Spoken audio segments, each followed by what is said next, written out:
భారతదేశానికి వస్తే మొట్టమొదటిసారిగా భారతదేశంలో ఇస్లామిక్ పరిపాలన ప్రారంభించిన వారు కుతుబుద్దీన్ ఐబక్.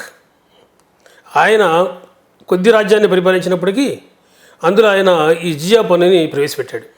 అప్పటి నుంచి కూడా జిజియా పన్ను హిందువుల మీద వేయబడుతూ హిందువులు, బౌద్ధులు ఇటువంటి మన భారతీయుల మీద పెద్ద ఎత్తున విధించబడుతూ వస్తుంది. ఫిరోజ్ షా తుగ్లక్ కాలంలో ఇది మరీ కఠినంగా వసూలు చేయబడింది. కాబట్టి మొదటి నుంచి కూడా ఈ పన్నుని మనం వ్యతిరేకిస్తూ వచ్చింది సమాజం. ఎందుకంటే ఇది కేవలము ఇస్లాం మతంలోకి మారకపోవడం వల్ల పడిన శిక్షగా భావించడం అనేది స్పష్టం.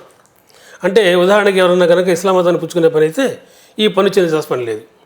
కాబట్టి మరొక విషయం ఏంటంటే ఇక్కడ మనం గుర్తుపెట్టుకోవాల్సింది, ముస్లింలు సైనిక పాలనలో విధిగా చేరాలి అనేది ఉన్నప్పటికీ కూడా ఏ ముస్లిము ఎప్పుడూ చేరినట్లుగా మనకి చరిత్రలో ఆధారాలు లేవు.